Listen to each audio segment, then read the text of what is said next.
प्यार अभी कोई कर ही नहीं रहा है, वो तो लस्ट की तरफ जा रहा है। प्यार मर रहा है ये बात सच है, लेकिन लस्ट भी प्यार का एक एक्सप्रेशन है। जो फ्रीडम होती है वो तो ट्रस्ट से आती है। मेरे को किसी पे ट्रस्ट नहीं है, लेकिन फिर भी प्रेम करती हूँ। वो ट्रस्ट से नहीं, वो फेथ से आता है। आपकी बुक में 11 चैप्टर।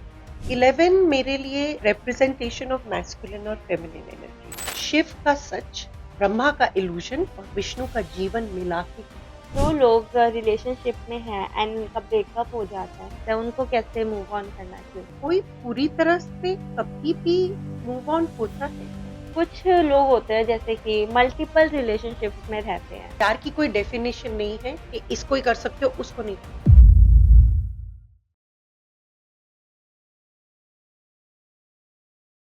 हेलो रितिका जी, बहुत प्रणाम। बहुत आपका स्वागत करती हूँ कमाल जिंदगी में। एंड बहुत बहुत बधाइयाँ आपको आपकी नई बुक बीइंग सेल्फिश के लिए। Thank you. तो मैं सबसे पहले ये क्वेश्चन पूछना चाहूँगी कि आप एक नियो सन्यासन भी हैं एंड साथ में एक प्रोड्यूसर भी हैं, बट आपने ऑथर बनने का क्यों सोचा? सोचा नहीं, मैं कुछ नहीं सोचती लाइफ में। मुझे इंस्पिरेशन अपनी जर्नी से ही मिली, और इस ट्रांसफॉर्मेशन जर्नी में मैंने कुछ ऐसा पाया। आग से खेल खेल के, लेट्स ओके। जस्ट से, मुझे आग से खेलने का बहुत शौक है। और जब आप आग से काफी बार खेलते हो जीवन में, तो एक समय ऐसा आता है जब आप आग को हार्नेस करके चैनल करना सीख जाते हो।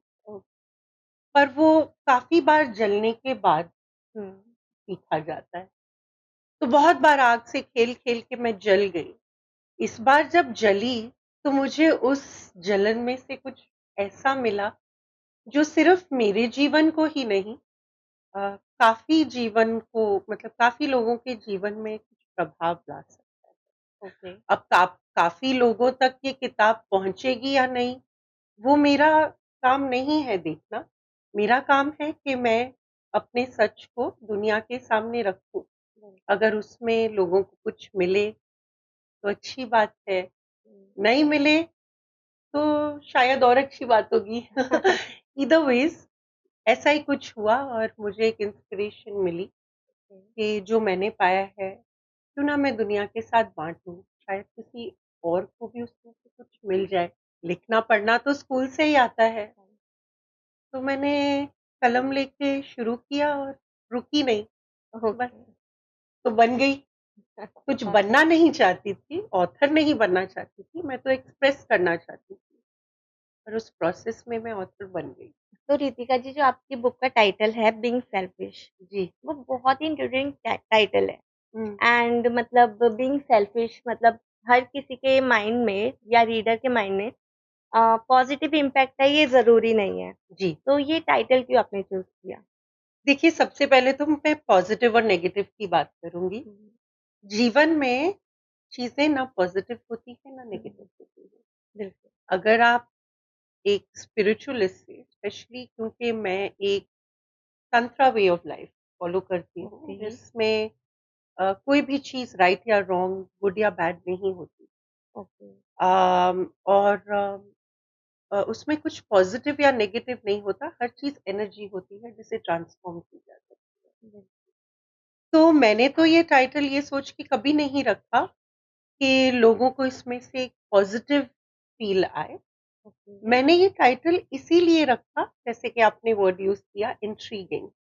मैं चाहती थी कि लोग इंट्रीग हो, ओके। वो जानना चाहें कि आज की दुनिया में जहाँ हम यू you नो know, एक दूसरे को अपलिफ्ट करने की बातें करते हैं, कम्युनिटी की ग्रोथ की, ह्यूमैनिटी की, ये ऐसी दुनिया में कोई हमें ये क्यों कह रहा है कि बी सेल्फिश? मैं एक्चुअली बी सेल्फिश नहीं कह रही हूँ, मैं कह रही हूँ बीइंग सेल्फिश। मैं अपने बारे में बात कर रही हूँ, विच मीन्स दैट एक्चुअली ये टाइटल मुझे मेरी बेस्ट फ्रेंड ने दिया। वो मुझे जानती है बहुत अच्छी तरह, वो भी काफी मतलब वो एक्ट्रेस है, प्रोड्यूसर है खुद टेलीविजन में, कनिका महेश्वरी। जब मैं उसे बुक का कॉन्सेप्ट बता रही थी कि मैं ये किताब लिखना चाहती हूँ, तो उसने कहा बीइंग सेल्फिश। और हर चैप्टर इस बुक में, 11 चैप्टर्स हैं, बीइंग से ही शुरू होते हैं, जैसे okay, being a fool, being clear, being hmm, she, being a child, okay, being spiritual. Spirituality में एक चीज मैंने जो सीखी है, एक तो हम दुनिया में चलते हैं कर्ता बन हाँ जी, के, एज अ डूअर, मैं करता हूँ, वो ईगो है। स्पिरिचुअलिटी ईगो से ऊपर उठती है, और एक तरीका जीवन जीने का ये है, let's do, the right, doer. और दूसरा तरीका है लेट्स बी।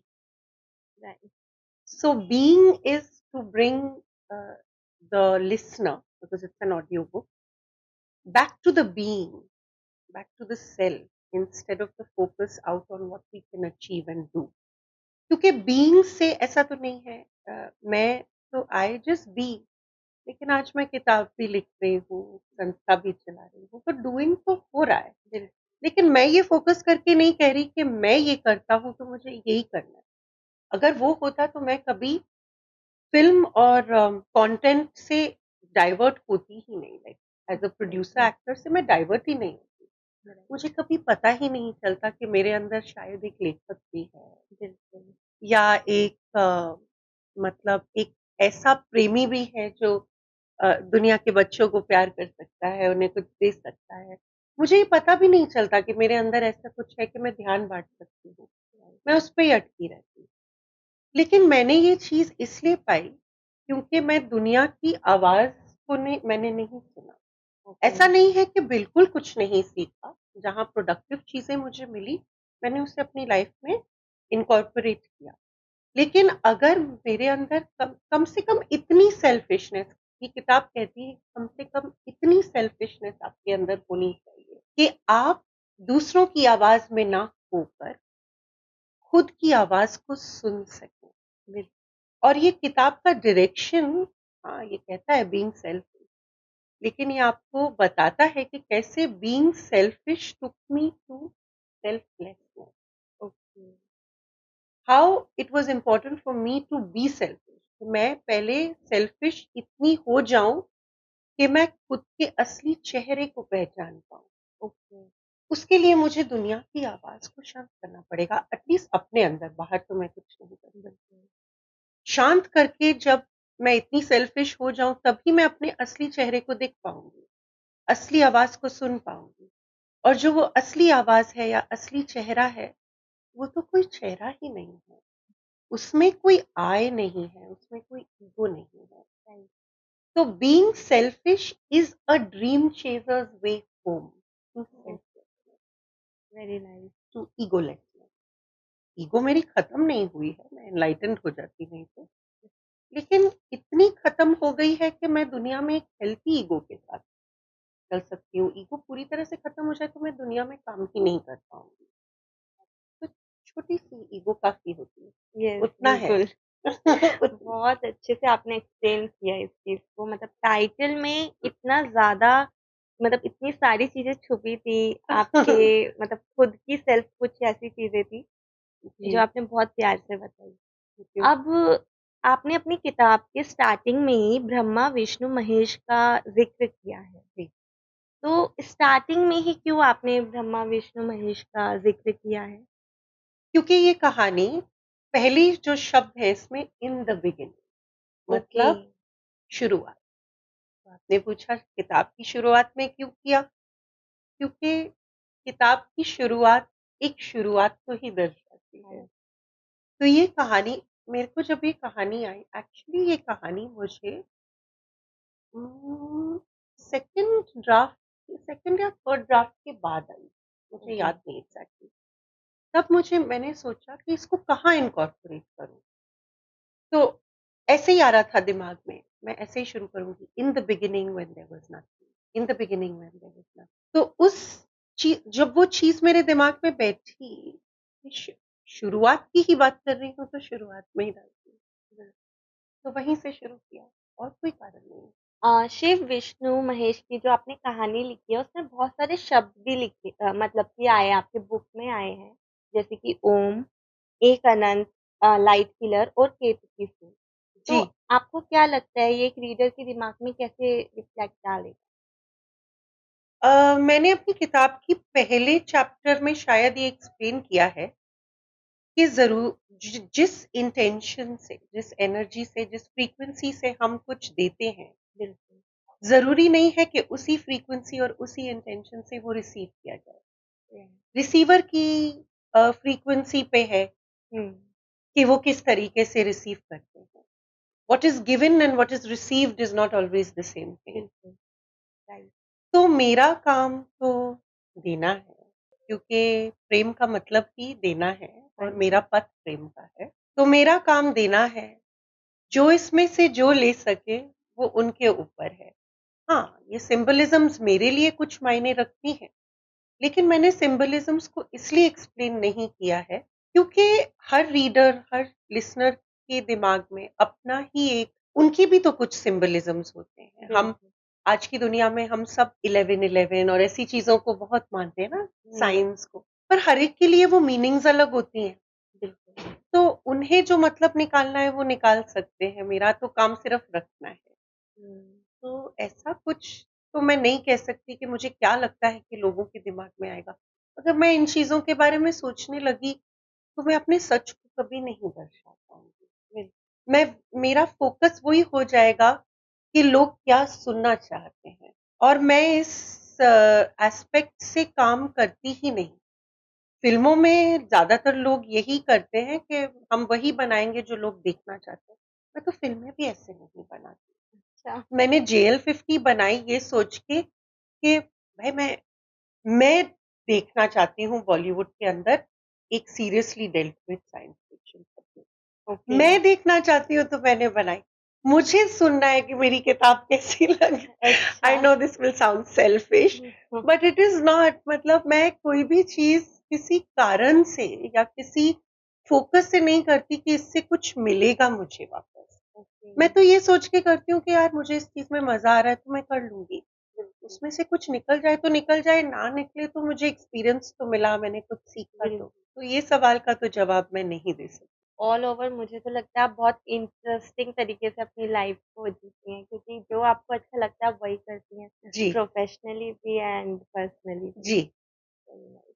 मतलब जीवन किसी और के लिए थोड़ी जीना है, हाँ, खुद के लिए ही जीना है। बिल्कुल, और ऐसा भी नहीं है जब आपके जीवन में और लोग होते हैं, जैसे मैं कम्युनिटी अब है आस-पास, फिर आप दूसरों के लिए जीते नहीं हैं, लेकिन अपने लिए जीकर भी आप दूसरों की मतलब मदद कर सकते हैं।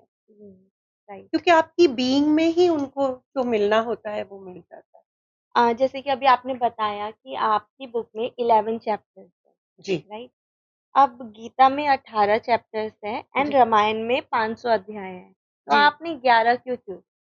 एक्चुअली 11 मेरा बहुत फ़ेवरेट नंबर है। मैं बहुत ज़्यादा उससे कनेक्ट होती हूँ।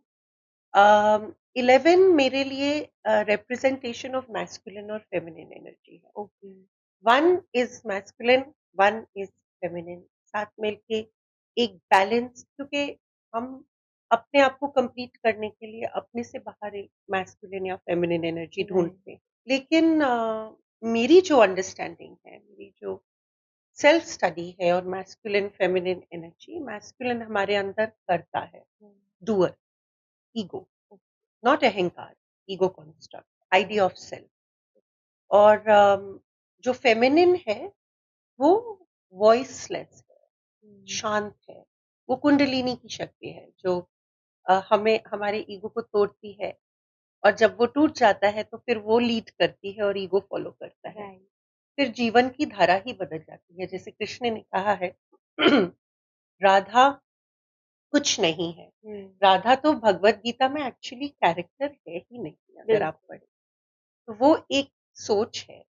जब आप धारा को उल्टा कर देते हैं, जो धारा बाहर की तरफ बहती है उसे उल्टा कर दें, तो वो राधा हो जाती बिल्कुल। है ना? हुँ, तो basically that is the feminine energy. Okay, तो जो 11 मेरे लिए है, वो बहुत ही ज़्यादा ऑस्पिशियस नंबर है। ओके, अम, मेरी जर्नी की शुरुआत 11-11 से बहुत हुई थी। तो 11-11 भी मेरे लिए 2 इंडिविजुअल्स हैं, जो पूरी तरह से मैस्कुलिन और फेमिनिन एनर्जी में अपने आप में कंप्लीट हैं। ओके, दूसरा उन्हें कंप्लीट नहीं करता। हुँ, सिर्फ़ साथ आके वो अपलिफ्ट कर सकते हैं। बिल्कुल। दो कंप्लीट होल इंडिविजुअल जब साथ आते हैं तो उनमें दुनिया बदलने की शक्ति होती है। ओके, कुछ करने की जरूरत नहीं है, उनके साथ होने में दुनिया बदलती है। ओके। और ये चीज एंड 11, अभी तो मैं 11 ही हूँ, 11 नहीं है, मैं 11 हूँ, तो मैंने 11 चैप्टर्स चूज किए, दैट्स वेरी व्हाई। नाइस। तो जैसे अभी आपने बताया, उस हिसाब से तो प्यार अभी कोई कर ही नहीं रहा है, वो तो लस्ट की तरफ जा रहा है क्योंकि अगर प्यार होता, तो प्यार तो हमेशा बढ़ता जाता है, उसकी कोई स्टेज ही नहीं है, कभी कम नहीं हो सकता वो शायद। एक्चुअली ऐसा नहीं है, मैं पूरी तरह से इस चीज से सहमत नहीं हूँ। प्यार मर रहा है, ये बात सच है, और काफी हद तक इस धरती पर प्यार खत्म हो गया है, ये भी मैं मानती हूँ। लेकिन लस्ट भी प्यार का एक एक्सप्रेशन है, राइट, लोएस्ट एक्सप्रेशन है, बट बहुत प्यारा एक्सप्रेशन है। राइट। लस्ट भी प्यार है, लेकिन लस्ट के बाद हम उसे डिवोशन पे चढ़ने नहीं देते, क्योंकि एक बार ऑब्जेक्ट ऑफ अफेक्शन हमें मिल गया, फिर हमें उस प्यार की कोई परवाह नहीं रहती। बिल्कुल। फिर और चीजें प्रेसिडेंस लेती हैं, लाइफ, खाना पीना, बच्चे, ये वो। जीवन, रिस्पॉन्सिबिलिटी। दुनिया जिस तरीके से डिजाइंड है, वो प्यार के कंड्यूसिव नहीं है। Let's just say it not conducive for the growth and for the birth and growth of life. Okay. कुछ हैं हम जैसे पागल राइट। जो कहते हैं नहीं हम तो प्यार करेंगे भाई। और ढूँढते भी हैं। मैं तो ढूंढती नहीं, अब मैं बस कहती हूँ कि मैं करती हूँ। ओके, तुम्हें है तो वेरी तुम करो, मुझे है मैं करती हूँ। और वेरी अलग नाइस। अलग तरीके से एक्सप्रेस करती हूँ मैं अपनी, हर चीज में प्रेमी तो है, मैं और क्या एक्सप्रेस कर रही हूँ। Right, in my entire being it is just expressing love. मेरी तो कोई और सच्चाई है ही नहीं, प्रेम को ओके, छोड़ के मेरा कोई और वजूद ही नहीं है, अच्छा, और ना गॉट इट। मुझे चाहिए। Very nice, very beautiful. अब आपकी बुक की तरफ चलते हैं, तो आपकी कहानी में ब्रह्मा का इल्यूज़न और शिव का ट्रुथ काफ़ी पावरफुल लगता है। तो आपकी नज़र में ये इल्यूज़न और ट्रुथ हमारी लाइफ पर कैसे असर डालता देखिए मैं आपको बताऊं, ट्रूथ जो है, टोटल ट्रूथ जो है, वो शिव का सच, ब्रह्मा का इल्यूजन और विष्णु का जीवन मिला के ही है। है? The whole truth is non dual, dualistic, मतलब कि हम एक हैं, हम प्रकृति से अलग नहीं है। कोई बाल है, कोई नाखून है, कोई दांत है, कोई आंख है, कोई आईलैश है, हम सब एक ही हैं, एक बॉडी का हिस्सा है, विच इज द होल। लेकिन हम ये भी तो डिनाई नहीं कर सकते कि हम मैनिफेस्टेड सेपरेटली हैं, राइट, हमारी सबकी इंडिविजुअल लाइफ है। तो आपको स्पिरिचुअलिस्ट ये कहेंगे हम एक हैं, और आपको नॉर्मल इंसान लाइक जो इतनी ज्यादा स्पिरिचुअलिटी में नहीं है, वो कहेंगे हम सेपरेट हैं भाई, प्रैक्टिकल। हुँ, एक नॉन प्रैक्टिकल, एक प्रैक्टिकल। पर राइट, मेरे हिसाब से सच यही है कि हम एक भी हैं और मैनिफेस्टेड सेपरेटली भी हैं। इसमें ओके, कोई कॉन्ट्रडिक्शन नहीं है, इसमें कोई कॉन्फ्लिक्ट नहीं है। There is no conflict in this. Conflict जो है वो आप माइंड में है। ओके, आप माइंड से ऊपर उठो, आपको कोई किसी चीज में कॉन्फ्लिक्ट नहीं मिलेगा। सब सिंपल लगे। It's very simple, mind is the complicated, mind okay, के ऊपर तो हर चीज सिंपल है। तो मेरे हिसाब से जीवन के अंदर लोग एक या दूसरे को चूज करना चाहते हैं, या हुँ, शिव के सच को या ब्रह्मा के इल्यूशन को। राइट, मैं कहती हूँ दोनों ही हमारे लिए। Why बिल्कुल, choose when you can be choiceless and experience it all? बिल्कुल परफेक्ट। तो लेकिन लोगों को तो बहुत कन्फ्यूज़न होता है इस चीज़ को समझने में। हम्म, तो उसके लिए क्या डायरेक्शन होनी चाहिए कि उन्हें एग्ज़ैक्ट समझ आए कि वो उसके लिए सिर्फ एक चीज है, आप कुछ समझने की कोशिश मत कीजिए, आप ध्यान कीजिए, अपने अंदर प्रेम को पालिए। जब आपके अंदर प्रेम जगेगा, वो प्रेम ही आपको सब कुछ समझा देगा। ओके, जरूरी नहीं है कि आप वैसे ही समझे जैसे मैं समझ रही हूँ, बिल्कुल, जरूरी नहीं है, लेकिन आपका अपना सच आपको मिलेगा। वो दुनिया, उस सच की दुनिया को जरूरत है, ओके, आपके अभी के सच की जरूरत नहीं है, आपके जागे हुए सच की दुनिया को जरूरत है, सिर्फ मेरे सच की जरूरत नहीं। तो ओके। ध्यान कीजिए, उसके अलावा तो मैं कुछ नहीं कह सकती। मेडिटेशन, हाँ, परफेक्ट, जो भी चीज आपके अंदर प्यार को पालती है, प्यार को राइजिंग देती है, प्रेम की भावना को, उसे करें। तो इन सनातन धर्म जैसे कि हमें पता है कि Brahma is the creator of the most beautiful illusions जी, एंड विष्णु का जो रोल है to preserve the protect the universe. जी। तो ये बात इस किताब के ओवरऑल थीम के साथ कैसे जाती है? देखिए, जो ये किताब है, ये एक ऐसे पर्सपेक्टिव को दर्शाती है जो एवरीडे लाइफ में यूटिलाइज़ नहीं की जाती। लोग उस पर्सपेक्टिव से जीवन नहीं जीते हैं, ओके, ज़्यादातर। एक नॉन डुअल डुअलिस्टिक अप्रोच को पर्सपेक्टिव को दिखाती है। ओके, ज़्यादातर हम इस धरती पर डुअलिस्टिक अप्रोच पर्सपेक्टिव से जीते हैं। हम हमेशा किसी ना किसी चीज़ के फॉर या अगेंस्ट में जीते हैं। राइट, जैसे मैंने समझाया कि पहले बताया कि कोई तो इल्यूजन में बिलीव करेगा, ब्रह्मा की इल्यूजन में, बिल्कुल, या कोई विष्णु के जीवन में, या शिव के सच में, कंप्लीटनेस में। लेकिन सच तीनों को मिला के ही है। बिल्कुल, आप इल्यूजन को भी सिर्फ इल्यूजन बोल के नकार नहीं सकते। राइट, इल्यूजन भी किसी कारण से है। तो पूरी किताब में ये जो इफेक्ट है ट्रिनिटी का, ओके, ब्रह्मा, विष्णु और महेश, हुँ, इनका जो ट्रूथ है, इनकी जो होलनेस है, इनकी जो कहानी है, ये बेसिकली इस कहानी के ऊपर हर चीज़ बेस्ड है। तो वो किताब की पूरी थॉट प्रोसेस को इस कहानी में दर्शाता है कि आप तीनों में से किसी को नहीं नकार सकते। ओके, जब शिव ने नहीं नकारा, राइट, ब्रह्मा को फिर भी क्रिएटर की पदवी दी बिल्कुल, और ये कहा कि you are the creator of the most beautiful illusions. उन्होंने राइट, नकारा नहीं कि तुम कुछ गलत कर रहे हो, उन्होंने कहा तुम्हारी जो नेचर है, जो तुम झूठ बोलना, क्रिएट करना, तुम ये जो करते हो, हुँ, तुम्हारे नेचर के हिसाब से मैंने तुम्हें काम दिया है, ओके, ताकि तुम उसे सबसे खूबसूरती से करो। हुँ, झूठ गलत थोड़ी है। बिल्कुल, किसने कहा झूठ गलत है? कृष्ण कहते हैं कि जो झूठ सच के करीब लेकर जाए या सच को बचाए, वो झूठ कुछ नहीं है। राइट, हम कौन है ये कहने वाले कि इसका सच गलत है या इसका झूठ गलत है? बिल्कुल, किसी वजह से बोल तो आप फॉर और अगेंस्ट नहीं रहेंगे, नॉन डुअल डुअलिस्टिक। तो ये कहानी पूरी किताब की फाउंडेशन बना। तो वैसे तो सच के भी 3 पहलू हैं, एक मेरा सच, एक आपका सच और एक जो सच में सच है। तो सच में कहा जाए तो सच भी एक इल्यूज़न की तरह ही है, right? That's true, that's true. आपने बिल्कुल सही कहा कि हम कौन होते हैं ये डिसाइड करने वाले कि किसका सच वैलिड है और हाँ, किसका नहीं है। बिल्कुल, तुम्हारा सच तुम्हारा है, मेरा सच मेरा है। और जो यूनिवर्सल ट्रूथ है, जब तक वो समझ नहीं आएगा तब तक तो हमारे लिए झूठ ही है ना। बिल्कुल, मैं तो पूरी दुनिया से पिछले 3-4 साल से तो मैं चिल्ला-चिल्ला के लोगों को कोशिश कर ही रही हूँ बोलने की कि देखो ये सच है, जाग जाओ, जाग जाओ। अब मैंने किताब भी इसलिए लिखी क्योंकि मुझे समझ आ गया थोड़ी देर बाद कि भाई जो जागना ही नहीं चाहता तुम उसे क्या जगाओगे?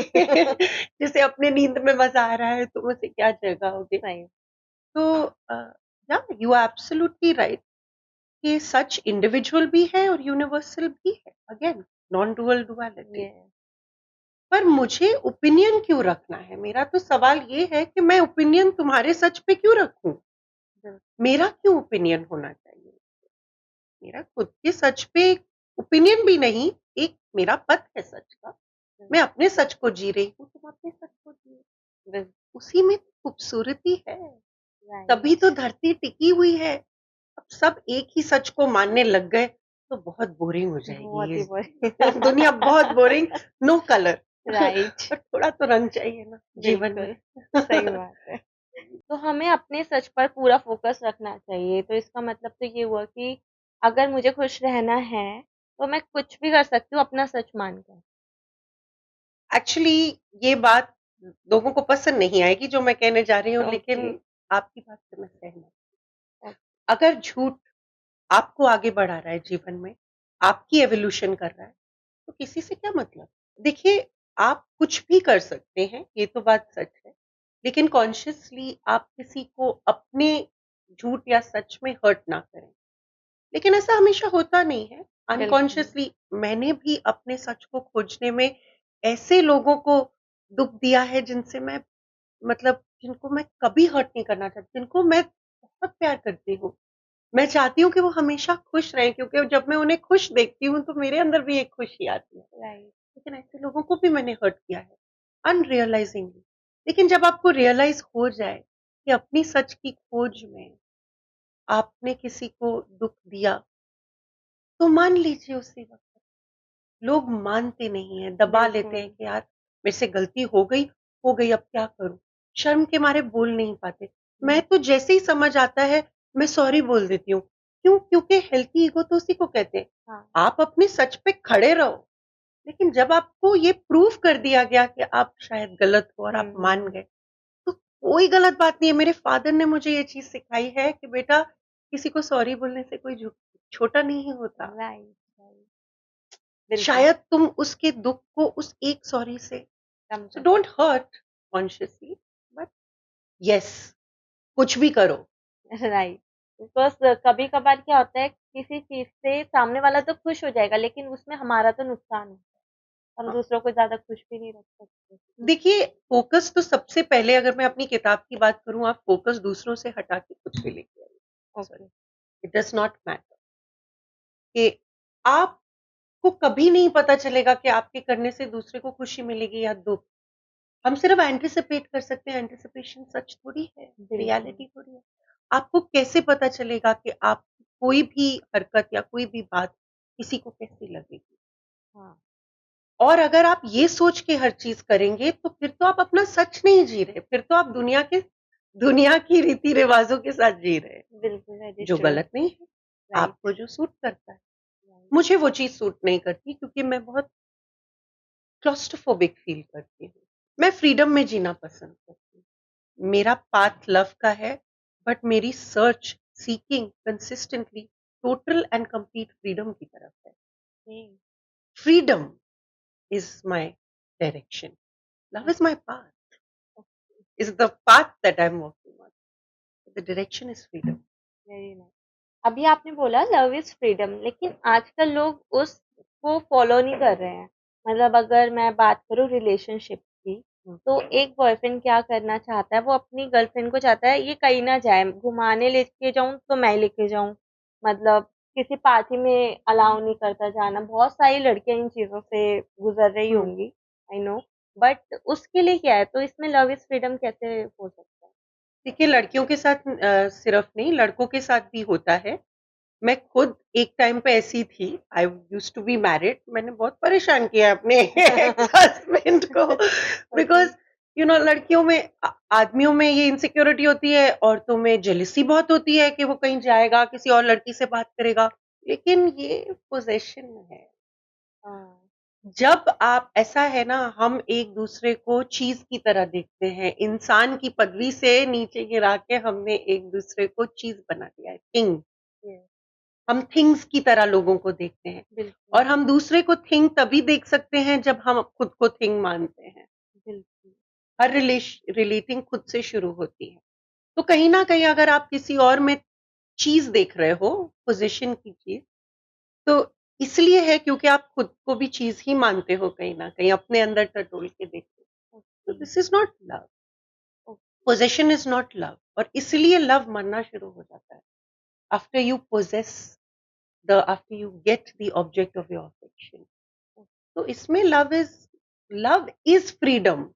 आपकी रिलेशनशिप में अगर फ्रीडम नहीं है, तो वहाँ प्यार है ही नहीं। आई तो will say this straight, and मेरे को कोई डर नहीं है इसको कहने का। 90% of the relationships, marriages, stuff in the world, I am not for or against marriage, personally it is not for me, never again, because it is a love killer. My right, path is of love, my message is of love. लेकिन जहां आप देखोगे, कोई marriage आप मुझे दिखा दो जहां प्रेम है, जहां फ्रीडम है, कहीं कहीं नहीं है। बिल्कुल, और प्रेम नहीं रह सकता without freedom.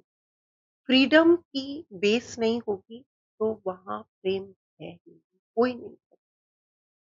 Love is freedom, पर बिल लोगों को ये समझ नहीं है। बिल्कुल नहीं समझ आता। उस हिसाब से तो फिर लव चल ही नहीं रहा है। तो आप हमारे व्यूअर्स को ये बताइए कि किस तरीके से उन्हें लव को फ़ॉलो करना चाहिए? और मतलब लव का जो असली पाथ है वो क्या है? देखिए मैं something that I hate the most in my life is when कोई मुझे कहता है क्या करना है। मुझे कोई नहीं कह सकता कि तुम्हें क्या करना है, लेकिन और मैं मुझे ये खुशी होती है जब मैं ऐसे लोगों को मिलती हूँ, जो बाहर से कभी ये सीख नहीं करते कि मुझे बताओ मुझे क्या करना है। तो मैं लोगों को प्यार करना नहीं सिखा सकती। मैं उनको ये नहीं कह सकती कि तुम्हें प्यार कैसे करना चाहिए। मैं सिर्फ़ इतना कहूँगी कि ये बात सच है कि इस धरती पे प्रेम नहीं है और उसकी वजह से ह्यूमैनिटी खत्म हो रही है। राइट। क्योंकि सोल खत्म हो रहा है, सोल का नेचर लव है और उसकी वजह से इतनी सारी प्रॉब्लम्स हो रही हैं, वॉर्स, रेप्स, मर्डर्स, बिल्कुल। क्राइम्स, जो सारी चीज़ें हैं वो इसलिए हैं क्योंकि इस धरती पे प्रेम की कमी है, बहुत ज़्यादा कमी है। राइट। तो मैं ये तो नहीं कहूँगी कि प्रेम के पथ पे कैसे चलना चाहिए, लेकिन मैं ये ज़रूर कहूँगी कि आपको खुद प्रेम कैसे आपके लिए प्रेम का क्या मतलब है और अपने अंदर प्रेम को ढूँढने के लिए ध्यान कीजिए। हुँ। ध्यान से प्रेम बढ़ता है। ओके। प्रेम का हाँ, जिसको सच्चा प्रेम हो जाता है उस वो ध्यान में भी चला जाता है। लेकिन सच्चा प्रेम इतना कम है कि रोज़-रोज़ होता नहीं, फिर आप क्या करोगे? हुँ। ध्यान को करो। ध्यान करने से प्रेम बढ़ेगा। इसीलिए हम जैसे लोग जा-जा के दुनिया में ध्यान बाँटते हैं, ताकि प्रेम प्रेम का क्वोशंट बढ़े। आज से राइट। ज़्यादा पहले कभी ज़रूरत नहीं थी, आज ज़रूरत जो फ्रीडम होती है वो तो ट्रस्ट से आती है, लेकिन लोग आजकल एक-दूसरे के ऊपर कर ही नहीं पाते उतना ट्रस्ट। तो उसके लिए क्या है, क्योंकि कितना भी कोशिश कर लो किसी पे भरोसा करने की, बट कहीं न कहीं कोई न कोई ऐसी चीज़ माइंड में आती है कि आप उस पे डाउट करने लगो। जी, ये बात सच है। जब प्रेम को आपने एक इंसान के साथ जोड़ के रख दिया, तो हर चीज़ प्रेम की परिभाषा ही उस इंसान के साथ बंध गई। हुँ। तो ऐसा है, ट्रस्ट मैं मेरे को बहुत ट्रस्ट इश्यूज़ हैं। हुँ, हुँ। मैं तो किसी पे ट्रस्ट नहीं करती, ओके। मेरे को किसी पे ट्रस्ट नहीं है, लेकिन फिर भी प्रेम करती हूँ, हुँ। फिर भी फ्रीडम देती हूँ। वो ट्रस्ट से नहीं, वो फेथ से आता है। ओ फेथ और ट्रस्ट में ये फ़र्क है कि ट्रस्ट आप कोई कमाता है आपकी ट्रस्ट, कि मैंने आपके लिए किया, वो किया, आपको धीरे-धीरे होता है किसने किया। मैं इसे ट्रस्ट कर सकता हूँ, अपनी चीज़ें बता सकता हूँ, अपनी चीज़ें इसके साथ मतलब रख सकता हूँ, ये है, तो उससे आता है। लेकिन फेथ एक दूसरी चीज़ है। फेथ ये चीज़ है कि जो इस पूरी सृष्टि को, इस पूरी प्रकृति को चला रहा है, जो इंटेलिजेंस चला रही है, वो ही सब देखेगा। वो मेरे को भी देखेगा, मेरे लव्ड वन को भी देखेगा। तो अगर आप अपने फ़ोकस को मेरे को किसी पे ट्रस्ट नहीं है, लेकिन प्रेम तो करती हूँ, हाँ, बिल्कुल। सबसे करती हूँ। द थिंग इज़ दैट आप अपने फ़ोकस को ट्रस्ट मत ढूँढिए। ओके। जिसको आपकी ट्रस्ट की ज़रूरत है, वो आके कमाएगा। बिल जिसको आपकी ट्रस्ट की ज़रूरत नहीं है, उसे कोई मतलब नहीं, आप ट्रस्ट को छोड़िए, फेथ पे घूमिए। हुँ। Shift your focus to faith. Start building and inculcating that feeling of 100% मुझे फेथ है उस एग्जिस्टेंस पे, जो इतनी सारी चीज़ों को रोज़ चला रहा है मेरे इन्वॉल्वमेंट के बिना, वो मेरा देखेगा, बिल मुझे भी देखेगा, हुँ। राइट। क्यों नहीं देखेगा? आपने अपनी बुक में एक डायलॉग लिखा है, क्रिएट विद माय शक्ति, हुँ, जो मुझे लगा है कि स्पिरिचुअल और क्रिएटिव प्रोसेस का परफेक्ट ब्लेंड है, जी। राइट? एंड तो आपके हिसाब से क्रिएटिविटी और स्पिरिचुअलिटी का कनेक्शन क्या है और किताब में कैसे रिफ्लेक्ट होता है? किताब अपने आप में एक क्रिएटिव प्रोसेस है ओके। और स्पिरिचुअलिटी का सब्जेक्ट है। तो किताब तो अपने आप में वेरी सिंपली मैच करता है। Me as a individual, as a being, उसमें भी ये चीज़ दर्शाती है क्योंकि मैं बचपन से एक कलाकार हूँ। ओके। मैं एक एक्ट्रेस हूँ, डांस करती हूँ, फ़िल्में बनाती हूँ, मैं एक कलाकार हूँ, पहले सबसे। लेकिन मुझे जब स्पिरिचुअलिटी मिली तब मुझे समझ आया कि मैं एक्चुअली तो एक स्पिरिट हूँ, राइट। मैनिफेस्टेड। राइट। स्पिरिट को एक्सप्रेस करने का तरीका कला है और इसीलिए ओशो कहते हैं कि भगवान कहते हैं creativity is the greatest rebellion. मतलब आपको दुनिया में किसी चीज को रिबेल करना है तो आप क्रिएटिवली उस चीज को दर्शाइए दुनिया के सामने। Creativity is the greatest rebellion. और अब जाके मुझे उस चीज की बहुत ज्यादा समझ आई है रिसेंटली। और कुछ ऐसे लोग हैं जिन्होंने अपनी जीवन में क्रिएटिविटी को बहुत कुछ दिया है, जिनकी मैं बहुत ज्यादा आभारी हूँ, क्योंकि मैं बहुत रिलक्टेंट इंसान हूँ।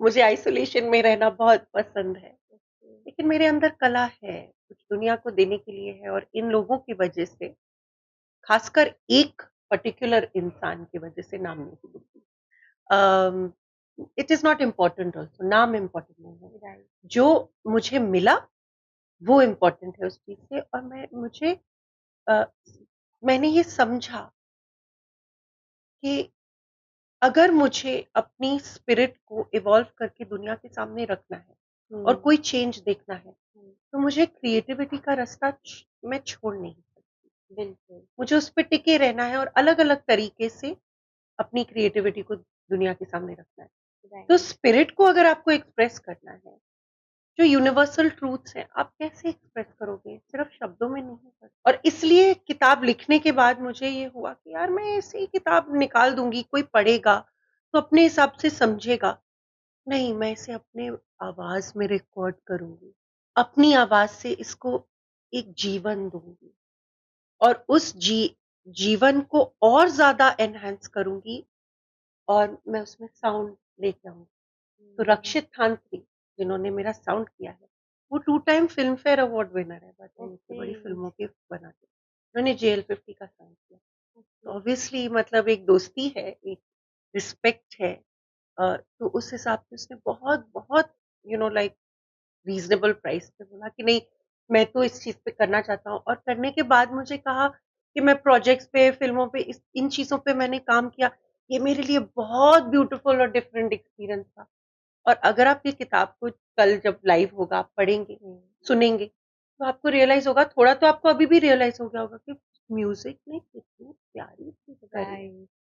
तो आप देखिए, एक बहुत ये बहुत बोरिंग किताब हो सकती थी अगर कोई सिर्फ पढ़ने बैठता। बिल्कुल। लेकिन क्रिएटिविटी ने इस स्पिरिचुअल सब्जेक्ट को कितना ज्यादा एनहांस किया। बिल्कुल। Creativity is the greatest rebellion.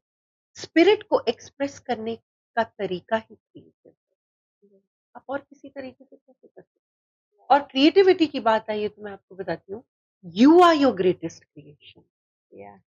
अपने स्पिरिट को, जो आपके अंदर है, जिसका कोई चेहरा नहीं है, जिसका कोई वजूद नहीं है, अगर उसे आपको एक्सप्रेस करना है तो आपको अपनी क्रिएटिविटी में देखना पड़ेगा ना, अपने अपने आप को बार बार रिक्रिएट करना पड़ेगा। जैसे आपका स्पिरिट इवॉल्व होता है, वैसे आप खुद को रिक्रिएट करते हो।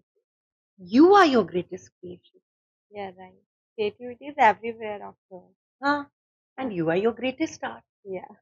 खुद से ज्यादा आप पेंटिंग बना लो, कुछ भी कर लो, किताब लिख लो, लेकिन सबसे बड़ी क्रिएटिविटी है कि कहीं मैं जाऊं तो कोई बंदे को वो एनर्जी मेरी मेरी बीइंग से, फिजिकल बीइंग से, मेरी स्पिरिट का एहसास हो, टच करे।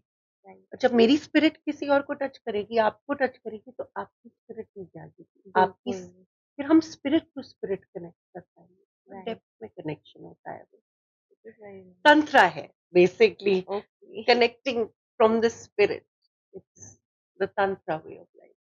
तो जैसे कि आप एक्ट्रेस भी रह चुकी हैं एंड गृहस्थ जीवन में भी रह चुकी हैं जी एंड अब आप एक न्यू सन्यासी हैं। जी। तो ऐसा आपकी लाइफ में क्या हुआ कि आप मतलब कौन सा टर्निंग पॉइंट था जो आपको इस मतलब पोजीशन पे लेकर आया? नियो सन्यास की पोजीशन पे यस। एक्चुअली स्पिरिचुअल बेंड मेरा कुछ 7-8 सालों से है। काफी मतलब 2016 में स्पिरिचुअलिटी मेडिटेशन मेरे जीवन में आया। ओके। स्पिरिचुअल सब्जेक्ट से तो मैं हमेशा से कनेक्टेड हूँ। मेरे फादर भक्त हैं, मेरी नानी भक्त हैं, बहुत बड़ा टेम्पल चलाती हैं कलकत्ता में, बहुत फेमस टेम्पल है उनका। I know the name. हाँ, गोपाल मंदिर। उन्हें कृष्ण से बहुत प्यार है और वो आर्य समाजी फैमिली में उनकी शादी हुई थी। अच्छा। लेकिन जोधाबाई की तरह एक छोटा सा मतलब मूर्ति लेकर आई थी। बहुत पैसे वाले घर से आई थी। उनको बहुत कुछ मिला शादी में। तो वो कहती है मेरा तो सबसे प्राइज़ पोज़ीशन है। अरे! तो आर्य समाजी थे, बहुत डिस्कशन हुआ कि इसको पूजा मूर्ति पूजन किया करने दिया जाए कि ना करने दिया जाए। फिर उनके जो फादर इन लॉ थे, मेरे ग्रैंडफ़ादर, उन्होंने अलाउ किया कि नहीं अगर इसकी भक्ति है तो इसको करने। वहाँ से शुरू हुई और पूरी कलकत्ता घूम-घूम के उनके पास आती है। हर अच्छा, फ्राइडे उनके बड़ा-सा कीर्तन होता है। पूरी मतलब ममता बनर्जी उनको बुलाती हैं ओके, कि इन्विटेशन भेज दिया हमारे इसमें आ जाओ तो 90 अभी 95, 96 की हैं, कैसे जाएँगी अकेली भी रहती हैं। तो मेरा जो turning point I think neo सन्यास की तरफ हुआ। मैं नियो सन्यास में नहीं गई। मुझे बहुत पिछले पॉडकास्ट में मैंने शायद कहा था, मैजिकली वहाँ पे खींचा गया। ओके। मतलब मुझे बुलाया गया, मैं स्वामी जी आनंद अरुण को अपने सपनों में देखने लगी थी, मैंने उनकी फ़ोटो तक नहीं देखी, अच्छा, जिन्होंने मुझे इनिशिएट किया। मुझे ऐसे एक जिज्ञासा हुई तो मैं तपोवन इंटरनेशनल कम्यून पहुँच गई, नेपाल ओके, में। तो वहाँ जब मैं पहुँची 2 दिन के अंदर मैंने संन्यास ले लिया क्योंकि ओशो से मैं कनेक्ट हो गई। ओके। मुझे मतलब जैसे इंस्टेंटली बहुत ज़्यादा प्यार हो गया। मतलब मैं मगन हो गई कि मुझे I fell in love with that consciousness. मुझे बहुत ज़्यादा प्यार हो गया ओके, और उस टाइप का प्यार मतलब मुझे बहुत ज़्यादा डीप लेवल पे इंसान से भी प्यार हुआ है। ओके, लेकिन डिवाइन वाला लव जिसको बोलते हैं, मुझे इंसान में भी भगवान दिखा है। लेकिन भग भगवान का प्यार कुछ और ही था। मतलब मैंने ऐसी एक्सपीरियंस कभी एक्सपीरियंस नहीं किया था। मैंने कहा मैं इनसे सीखना चाहती हूँ, इन्हीं ये मेरे गुरु हैं। मैं तो गुरु की नहीं ढूँढ रही थी। लेकिन रिसेंटली एक चीज़ है, जीएल-50 सिर्फ़ 3 4-5 महीने पहले रिलीज़ हुई थी। काफ़ी फ़ेमस हुई थी in the sense that it did very well. तो मैं कहीं भी जाती थी, जैसे कलकत्ता में या साउथ इंडिया में कहीं जाती थी, लोग पहचान जाते थे। मैं तो भाग गई। मैं तो भाग के कनाडा चली गई और उसी वक़्त मेरा डिवोर्स भी हुआ था। ओके, तो मुझे ये था कि मैं वापस दुनिया में क्या लेकर आऊँ? पहले कुछ अपने आप में अंदर ढूँढूँ, खोजूँ, शायद कुछ ऐसा मिले और मिला। राइटिंग मेरी उसी चीज़ से निकली है। मैं तो कहती थी कि मुझे गन पॉइंट पे रख दो, तो भी मैं नहीं लिख पाऊँगी। भाई कोई गन पॉइंट पे भी बोले कि लिखो, मैं बोलूँगी भाई गोली मार दो। मेरे से तो कुछ नहीं लिखा जाएगा। और आज किताब लिख के बैठी हूँ, मुझे खुद को विश्वास नहीं होती है इस चीज़ की, लेकिन हो गया। So I think that is what it was. That I want to find myself. I want to rediscover myself. Not as a wife, not as a daughter, not as something related to someone, but as myself. And I found I am love. I very did not find beautiful. anything else. I found I am love. और कुछ नहीं मिला मुझे अपने अंदर जाके कुछ नहीं ओके, है वेरी प्रेम ब्यूटीफुल। के अलावा। मैं आपकी स्टोरी से बहुत ज़्यादा इंस्पायर्ड हुई। लेकिन जो लोग रिलेशनशिप में हैं एंड उनका ब्रेकअप हो जाता है, जिसकी वज़ह से वो बहुत ज़्यादा ब्रेक डाउन हो जाते हैं। कुछ लोग तो सुसाइड कर लेते हैं, कुछ लोग अपना ही नुकसान करने लग जाते हैं। सोचते हैं लाइफ में अब कुछ बचा ही नहीं है। तो उनके लिए क्या एडवाइस है? उनको कैसे मूव ऑन करना चाहिए उस चीज़ से? देखिए, मैं आपसे एक सवाल पूछती हूँ, कोई पूरी तरह से कभी भी मूव ऑन होता है क्या? मतलब आप दूसरे रिलेशन में भी चले जाएँ, आपको ये आप पूरी तरह से अपने किसी भी रिलेशनशिप को भूल पाते हैं क्या? याद तो आती है कभी ना कभी। ये मूव ऑन शब्द तो मतलब it is meaningless for me. But हाँ, रिलेशनशिप्स ब्रेक डाउन होते हैं, मेरा भी हुआ है। और अगर आपने आपका रिलेशनशिप सिर्फ लेन-देन पे बेस्ड है, मैंने आपको क्या दिया, आपसे क्या पाया, तो फिर तो वहाँ पे वैसे भी मतलब आपको जो करना है आपको करना ही पड़ेगा उससे मूव ऑन होने के लिए। लेकिन अगर उस रिश्ते में कहीं न कहीं भी सच्चा प्यार या दोस्ती है, तब दोस्ती से ज़्यादा सच्चा प्यार किसी रिलेशनशिप में होता ही नहीं।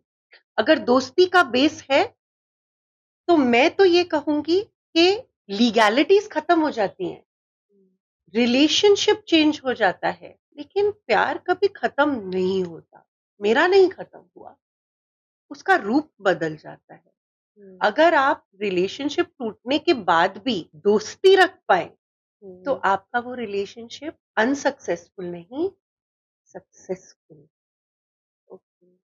वो आपको पीस देगा, so that you can move forward. Move on का तो मुझे नहीं पता, I don't even understand that word to be honest, but move forward आप कर सकते हो, आप स्टक नहीं रहोगे, आप जीवन में आगे बढ़ सकते हो। तो मैं तो इतना ही कहूंगी कि सबसे पहले अपने रिश्ते में दोस्ती को ढूंढिए, दोस्ती के बेस पे रिलेशन बनाइए। जहां दोस्ती है वहां बाकी सब कुछ हो सकता है। किसी मोमेंट में आप सेक्सुअल भी हो सकते हैं, आपकी सेक्सुअल दोस्त तो ऐसा भी होता है ना जो बोले कि यार तेरी इतनी ज्यादा जरूरत है तो मैं तेरी मदद करूं, ऐसे भी दोस्त होते हैं।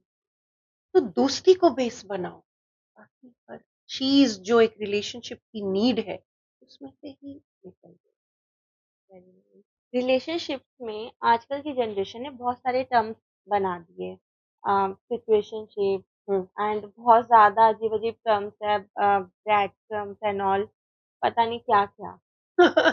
तो उस हिसाब से तो उनके अंदर इमोशंस ही नहीं होते होंगे, पहले से डिसाइड करके रखते हैं कि नहीं हमें यहाँ तो कंटिन्यू ही नहीं करना, आगे के लिए पहले ही सोच रखा उन्होंने किसी और के साथ जो भी है रिलेशनशिप। तो उनको कैसे मतलब उनके लिए क्या एडवाइस रहेगी? क्योंकि आगे की जनरेशन बहुत मैटर करती है हमारे लिए। देखिए, सबसे पहले तो मैं सिचुएशनशिप की बात करूंगी। सिचुएशनशिप्स तो मेरी लाइफ में भी आई है। देखिए, इट्स नॉट रिस्ट्रिक्टेड, सिचुएशनशिप्स बहुत जमाने से चल रही हैं। है ना? कोई आदमी मैरिड है, औरत मैरिड है, या औरत सिंगल है, आदमी मैरिड है, लेकिन उनकी प्यार हो गया, वो रिश्ता नहीं बना पाते, लेकिन मिलते हैं, टाइम बिताते हैं साथ में, उसको क्या बोलेंगे? वही तो। नाम नहीं था, लेकिन सिचुएशनशिप ही हो गई ना। बिल्कुल। लेकिन आप उससे जज नहीं कर सकते, प्यार है, प्रेम को आप कैसे जज करें? जहाँ हुँ। होना है हो जाता है। तो पर मैं एक चीज जरूर, जेन जी बोलते हैं ना, हाँ, हाँ जी। देखिए मुझे तो टर्म्स भी नहीं आते, बट मैं ऑनेस्टली एक चीज जरूर बोलूंगी कि लव माइंड से नहीं किया जाता। हुँ, आजकल की जनरेशन शायद प्यार ढूंढ ही नहीं रही, और वही सबसे ज्यादा डेंजरस हो गया है ह्यूमन एवोल्यूशन के लिए। राइट। क्योंकि आपकी बॉडी खत्म हो गई, आप मरते नहीं, आप घूम के आपको 13 दिन के अंदर, 13 दिन के अंदर अंदर दूसरी बॉडी मिलेगी। ओके। लेकिन अगर आपका सोल खत्म हो गया तो आप मर गए, सच में। राइट। तो अगर ह्यूमन, मतलब 8 billion people and still growing, अगर ह्यूमंस को एक्सटिंक्ट करना है तो उनकी सोल को खत्म करो। बिल तो आप देखो वही हो रहा है। बिल्कुल हो रहा है। आगे की जनरेशन में इमोशंस, आप कह रहे हैं नहीं है, इमोशंस हैं, वो भी एक्सप्रेस करते हैं उन इमोशंस को, रोते हैं, हंसते हैं, राइट। सारे इमोशंस दिखते हैं। What is finishing is the soul. Right. Soul का कोई एक्सप्रेशन नहीं होता, तो उनके लिए तो सिर्फ एक ही चीज है। मैं बोल भी दूंगी तो कुछ नहीं होगा, टू बी ऑनेस्ट, मतलब क्या हो जाएगा? माइंड से ड्रॉप करके आपको हार्ट में आना पड़ेगा।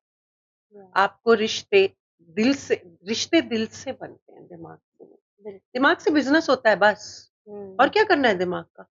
राइट। दिमाग का बिजनेस के अलावा और क्या करना है, आप मुझे बताइए। बिल्कुल। We don't need anything else. दिमाग आप बिजनेस के लिए रखिए, और बाकी चीजें दिल से कीजिए। आजकल की जनरेशन में वो इन्वॉल्व नहीं होना चाहते, बिकॉज अब वो क्यों नहीं होना चाहते और वो दिमाग से क्यों नहीं करते, इसका सवाल आप अगर कभी करेंगे तो आपको ये जवाब मिलेगा कि आजकल की जनरेशन भले लगती हो ज्यादा करेजियस, कॉन्फिडेंट, लेकिन दिस एटीट्यूड कि अटैच नहीं होना, या अटैचमेंट तो खैर मैं नहीं मानती, नहीं होना चाहिए, लेकिन मतलब हमें इमोशंस में नहीं जाना, राइट। लव में नहीं जाना, ये चीज आती है फ्रॉम फियर। ओके। तो उस कॉन्फिडेंस के पीछे क्या है? Fear of pain, fear of hurt, right. कि भाई हमारी, हमारे ऊपर किसी का कंट्रोल ना हो जाए, हम राइट। कंट्रोल करें। कंट्रोल चाहिए, कोई सरेंडर करना ही नहीं।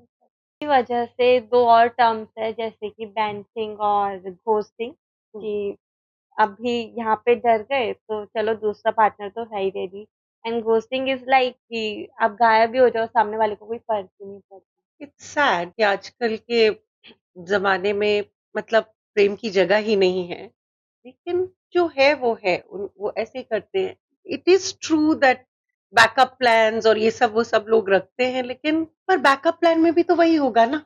वही हो आप रिलेशनशिप में तो मैं वैसे ही विश्वास नहीं करती। सबसे पहले तो रिलेशनशिप हट जाना चाहिए, रिलेटिंग। और जब आप रिलेटिंग पे आओगे तब ये सवाल भी हट जाएगा कि मतलब आप एक से ज़्यादा लोगों से रिलेट कर सकते हो ना। I mean that might be controversial but like I mean I am here to speak the truth. You can बस हैव, और उसकी कोई जजमेंट नहीं होती। लेकिन जो भी करो आप, एक से करो, मल्टीपल से करो, दिल से तो करो। राइट दिमाग से मत करो, दिमाग से सिर्फ बिजनेस होता है। तो एक खत्म हुआ, आप नेक्स्ट की सोचे, पर वो नेक्स्ट में भी वही होगा। कोई चीज आपकी कंफर्ट से बाहर होगी, आप उसके लिए अपने आप में नहीं झांकेंगे। You will not want to work on it, you will say someone else. आपको टेलर मेड इंसान तो मिलेगा नहीं। राइट तो आज की डेट में एक इसका एक अच्छा पहलू भी है, हर चीज का दो पहलू होते हैं। ये तो नेगेटिव्स पे बात करें। अच्छा पहलू ये है कि कम से कम ये मतलब बकवास अबाउट रिलेशनशिप खत्म होगा and people will at least move towards relating. वो एक बहुत अच्छी चीज है। राइट रिलेशनशिप को मारो गोली, रिलेटिंग पे फोकस करो, उसका रिलेशनशिप बनना होगा तो बन जाए। बिल्कुल बट यस, जो भी करो, नेगेटिव साइड इज दिमाग से मत करो, दिल से बिल्कुल करो। And the positive side is अच्छी बात, रिलेशनशिप मत बनाओ, हाँ शादी मत करो। मतलब sorry for those who love marriage, I mean I have nothing against marriage, it's so beautiful. मैं अपने दोस्तों की मैरिज सेलिब्रेट करती हूँ। मेरे लिए नहीं, मेरे लिए नहीं है, यू नो। क्योंकि आज मैंने मैरिज के बाद किसी और लड़के से थोड़ी बातें कर दी और हंस के कर दी, बस वो कलेश हो गया। भाई हाँ नहीं चाहिए इतना नहीं कलेश। बड़ी मुश्किल से पीस ऑफ माइंड में आई हूँ मैं। Most important thing for me is peace and very freedom. True अभी हमने बहुत सारी रिलेशनशिप की बातें करी, लेकिन कुछ लोग होते हैं जैसे कि मल्टीपल रिलेशनशिप्स में रहते हैं, तो उनके केस में वो कैसे अपने आप को कनेक्ट कर पाते हैं एक ही टाइम पर अलग-अलग लोगों के साथ रिलेशनशिप? देखिए, मैंने आपको ये बोला कि हमारा जो बेस है नियो संन्यास का, बहुत हद तक तंत्रा से जुड़ता है। हाँ जी, तो हम तंत्रा वे ऑफ लाइफ में जीते हैं। उस थॉट प्रोसेस से ही मैं जवाब दे सकती हूँ, उसी अंडरस्टैंडिंग से। पर्सनली एक टाइम पे आप मल्टीपल लोगों से प्यार कर सकते हैं क्या? हाँ, कर सकते। प्यार की कोई डेफिनेशन नहीं है कि इसको ही कर सकते हो, उसको नहीं कर सकते। लेकिन एक ही समय पे क्या आप एक जैसा प्यार, एक ही जैसे दोस्ती का प्यार हो गया या रोमांटिक हो गया या ऐसा, एक जैसा प्यार एक से ज्यादा इंसान से कर सकते हैं? वो मैं पूरी तरह से नहीं मानती, सहमत नहीं हूं। क्योंकि क्योंकि उसका भी एक बहुत इंपॉर्टेंट रीजन है। आप देखिए, जिससे भी आप मिलते हैं, एक यूनिक इंडिविजुअल है, वो एक अलग इंसान है। हुँ, और आपके अंदर प्रेम पैदा होता है उस चीज से, जिस चीज से आप कनेक्ट करते हैं। वो कनेक्शन पे होता है, क्या आपकी उस कनेक्शन की फीलिंग आपके अंदर जाती है। ओके, तो जब सामने वाला अलग है किसी और से, तो वो जो रिलेटिंग है वो अलग होगी, हर एक के साथ रिलेटिंग आपकी अलग होगी। ओके, इसीलिए रिलेशनशिप भी अलग होते हैं। मैंने बार-बार कहा है, मैं रिलेशनशिप में नहीं मानती। वो मेरी पर्सनल थॉट है। मैं रिलेशनशिप में नहीं मानती। रिलेशनशिप प्रेम को मारता है। रिलेटिंग प्रेम को ज़िंदा रखता है। रिलेटिंग में क्या होता है? खेल-कूद होती है, एक मस्ती होती है, एक मज़ा होता है, हुँ, एक थोड़ी छेड़छाड़ होती है। लाइक दोस्तों के साथ भी होती है, लवर्स के साथ भी होती है। तो हाँ, मल्टीपल लोगों से आप प्यार ज़रूर कर सकते हैं। लेकिन एक जैसी वो रिलेटिंग नहीं होगी, क्योंकि सामने वाला अलग होगा। या राइट, और सामने वाले, क्योंकि हम रिएक्ट करते हैं ना, रिस्पॉन्ड करते हैं। हुँ, तो अगर सामने वाले की एनर्जी अलग है, यूनिक है, तो आपका हर एक से रिलेटिंग का एक तरीका भी यूनिक होगा, बिल्कुल, राइट, अलग अलग होगा। तो हुँ, इसलिए आप मल्टीपल लोगों से कर सकते हैं, लेकिन मल्टीपल लोगों से एक ही तरह से नहीं, ये मैं मानती हूँ। और इसलिए tantra sort of multiple relationships को कंडेम नहीं करता। तंत्रा तो किसी चीज को कंडेम नहीं करता। वो तो कहता है कि कोई डेविल है ही नहीं। आप सोचिए, अगर एक भगवान है और एक शैतान है, तो मतलब आपने तो भगवान के सामने उसकी उसका ओपोनेंट खड़ा कर दिया जो इक्वली पावरफुल है, मतलब 2 भगवान हो गए। राइट। हाँ, तो आप क्या कहने की कोशिश कर रहे हैं? तंत्रा कहता है कि डिवाइन और डेविल एक ही सिक्के के 2 पहलू हैं, 2 ओके, चेहरे हैं। आप जिस साइड पे खुद एनर्जी में हो, आपको सामने दुनिया और सामने वाले उस एनर्जी से दिखते हैं। ओके। हम दूसरों में वो नहीं देखते जो उनमें है, हमें वो दिखता है जो हम में है। अगर आप ये कहें कि रितिका जी आप तो बहुत खूबसूरत, हुँ, तो वो मतलब खूबसूरती आपकी आँखों में है। Beauty lies in the eyes of the beholder. वो ओके, मेरे अंदर नहीं, तो आपके अंदर आपकी आँखों में खूबसूरती है। तो इस तरीके से मैं मानती हूँ और तंत्रा का भी यही बेस है। ओके। तो this is this I hope it answers your question. ये बट अभी आपने तंत्र संन्यास के बारे में जो बताया वो बहुत ही इंटरेस्टिंग, मेरे को बहुत इंटरेस्ट आ रहा है उसमें। तो थोड़ा-सा ब्रीफ करेंगे because new sannyasin is a different kind of sannyas. तो उसमें क्या है मतलब इतना क्या इंटरेस्टिंग है उसमें? देखिए नियो संन्यास तो अलग चीज़ है। नियो संन्यास तंत्रा पे बेस्ड नहीं है। तंत्रा ओशो हैज़ रिवाइव्ड तंत्र। तंत्रा बहुत मिसअंडरस्टूड टेक्स्ट है। ओके। अब आप दुनिया में तंत्रा तंत्रा सोचेंगे तो क्या आपको दिखेगा? इंटिमेसी, सेक्सुअलिटी या इन राइट। चीज़ों पे बातें होती हैं और बहुत सारे रिट्रीट्स होते हैं, ये होता है, वो होता है। लेकिन अगर मैं आपको बताऊँ विज्ञान भैरव तंत्रा खुद पढ़ा मैंने, पढ़ रही हूँ अभी भी, पिछले 2 साल से मेरी स्टडी है। 4 वॉल्यूम्स मैंने पढ़ लिए, 5वां मतलब मैंने बोला थोड़ा ब्रेक की ज़रूरत है। मैं सच बताऊँ आपको 112 टेक्निक्स। ओके। मैं आपको पहले ये बताती हूँ कि तंत्रा है क्या actually. Hmm. Tantra is the text जो शिव ने पार्वती को वैराग के समय टेलीपैथी में गिफ्ट की थी। It is an okay, education. वो उनकी गोद में बैठी हुई थी एम्ब्रेस में और टेलीपैथी के और वो वैराग में उनको नहीं लेके जाते थे। ओके, पर एक समय के बाद उन्होंने कहा चलो मेरे साथ वैराग। तो जब वो वैराग में गए, पूरी टेक्स्ट क्या है, वो ना अपने प्रेम में उनसे पूछ रही है, आप क्या हो? आप में मुझे क्या दिखता है? वो तो प्रेम की बातें कर रही है, वो तो एकदम डूबी हुई है प्रेम में। और आप देखो शिव जी क्या कर रहे हैं, वो जवाब दे रहे हैं टेक्निक में। ओके, एंड उसके पीछे भी बहुत बड़ा कारण है। उन्होंने ये सीख शक्ति को इसलिए दी 112 टेक्निक क्योंकि वो जानते थे कि वो वैराग में चले जाते हैं। ओके, सालों-सालों चले जाते हैं, वो अकेली हो जाती है। वो शक्ति को, पार्वती को खुद से भी फ्री करना चाहते थे। Love is freedom. हुँ, उनके प्यार की गहराई को समझो, क्या प्यार किया उन्होंने। अलग हैं, शिव हैं वो, कृष्ण तो नहीं है कि बिल्कुल। मतलब नाच गा के आपको मतलब कलरफुली एंटाइज कर सकते हैं। वो उनको क्या पता था, वो तो वैरागी समाधि में जीते हैं, तो हुँ, एकदम सीरियस। बिल्कुल। तो उनकी एक खेलती कूदती एक छोटी सी मतलब पार्वती सी आ गई उनके जीवन में, खुशी हो गई उनको, तो वो क्या दे सकते हैं उसको। पार्वती का प्रेम शिव की तरफ क्या है, डिवोशन, सरेंडर। वो हुँ, वैसे ही प्यार करेगी, हुँ, वो फेमिनिन एनर्जी है। शिव हुँ, शक्ति हमारे अंदर की एनर्जी को दर्शाता है, राइट। Masculine feminine. पर उनका प्यार क्या है कि मैं इसको एम्पावर कर दूं। आज अगर हर आदमी अपने जीवन में औरतों को एम्पावर करने करने को अपना प्यार बना दे, सोचो ये दुनिया की औरतें कहाँ चली जाएंगी।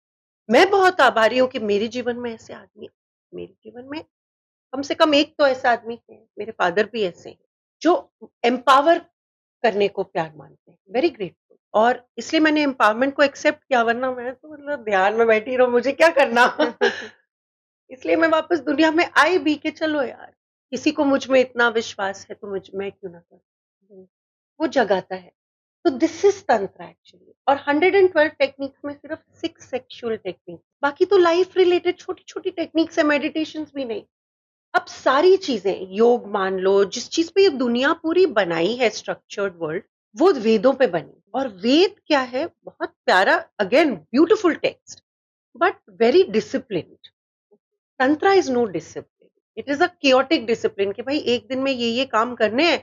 जरूरी नहीं है मैं सुबह करूं शाम को करूं, करने हैं बस हो जाएंगे। अच्छा, I will flow with how I feel. Vedas is has like it is very definite, but Tantra is very flow state. जो होगा वो होगा। It is neither masculine nor feminine. तो आज दुनिया वेदों पे बनी है, लेकिन अगर वो तंत्र पे बनती, हर चीज या वेद पे है या तंत्र पे है, तंत्र सप्रेस है, मिसअंडरस्टूड है, काला जादू से जोड़ते हैं या सेक्स से जोड़ते हैं। It is neither, it is the process of transforming energy and transcending energy. It is not कि ये काला जादू ये वो, ऐसा कुछ नहीं है। तंत्र बहुत बहुत, it is a process that is to live in an orgasmic state with existence. उस इंसान को क्या चाहिए और आप बताओ वो कैसे भूखा रह सकता है? उसके अंदर हवस कैसे जागेगी? कैसे जागेगी लस्ट? वो तो ऑर्गेस्मिक स्टेट में जी रहा है, वो तो हमेशा मग्न है, वो तो एक ऐसी फ्रीक्वेंसी में जी रहा है। तो अगर आप तंत्र पे पूरी दुनिया को बेस करेंगे तो बेसिकली जो दुनिया के अंदर सारी प्रॉब्लम्स है वो खत्म हो सकती है, हमें क्या पता। हाँ, हम तो सही अंदाजा लगा क्योंकि इट इज वेरी डिफरेंट। उस तरीके से फोर्स नहीं है, इट्स अ फ्लो स्टेट। तो पर उसके लिए पूरी दुनिया को अप्रूव करके तंत्र पे बेस करना पड़ेगा। राइट। तो you can bring it into your life, instead of changing the world you can bring it into your life, कि जहां जहां आप जाए फिर वो एनर्जी, तंत्र की एनर्जी है ले। और मैं आपको बताऊं, मैंने तंत्रा रिट्रीट्स और ये सारी चीजें नहीं करी है, मैंने टाइम लेके उसको पढ़ा है थ्योरेटिकली। अब मैं रेडी हूँ, अब I am ready that I want to explore tantra in the other aspects also. Practical भी मैंने उन टेक्निक्स को अपने जीवन में यूज करती हूँ, लेकिन when you want to explore tantra with, let's say, a partner or a companion or a friend, tantra is one thing that you can actually move into with a friend, Yeah. because there is no taboo। वो sex की तरह नहीं देख रहे कि relation बनाना है, it is just sharing energy between two people जैसे। और सबसे ज्यादा आप कंफर्टेबली किससे एनर्जी शेयर कर सकते हो? एक दोस्त के Yeah. साथ, बिल्कुल। जहाँ फेथ है, जहाँ ट्रस्ट है, जहाँ मतलब भरोसा है, हुँ, कंफर्ट है, right. you can be yourself, judgment nahi। I'm ready now, but like this is what really uh, tantra है, tantra का way of life। थोड़ा इससे कम शब्दों में मैं नहीं समझा सकती इसको। बहुत अच्छा। पूरी मतलब वे ऑफ लाइफ है। आप सोचो, दुनिया एक वेदों पे बनी हुई है, आप सोचो एक पूरी और दुनिया बन सकती है तंत्र पे, ऐसी स्टडी है। पर है नहीं दुनिया में, not everybody understand, very beautiful. आप या पढ़ो श्योर। आपको मजा आएगा। श्योर मैं आपसे पूछूंगी जरूर। Thank you so much Ritika ji, जी, आपसे बात करके मुझे बहुत ज्यादा मजा हाँ, आया। मुझे भी। And you are very pure soul, जिसने मतलब एक एक बात को इतनी बारीकी से बताया, लोगों के इतना काम आ सकती है जो कि इस पॉडकास्ट को देखने के बाद। और भी चीज़ों को जानने के लिए रितिका जी की जो बुक आ रही है बीइंग सेल्फिश, वो ज़रूर पढ़िएगा। तो रितिका जी ने उस बुक को एक ऐसी लाइफ दी है अपनी वॉइस के थ्रू, जिससे वो और भी ज़्यादा ब्यूटीफुल बन गई। तो thank you so much for coming here. Thank you for having me, it's always a pleasure being here। Thank you.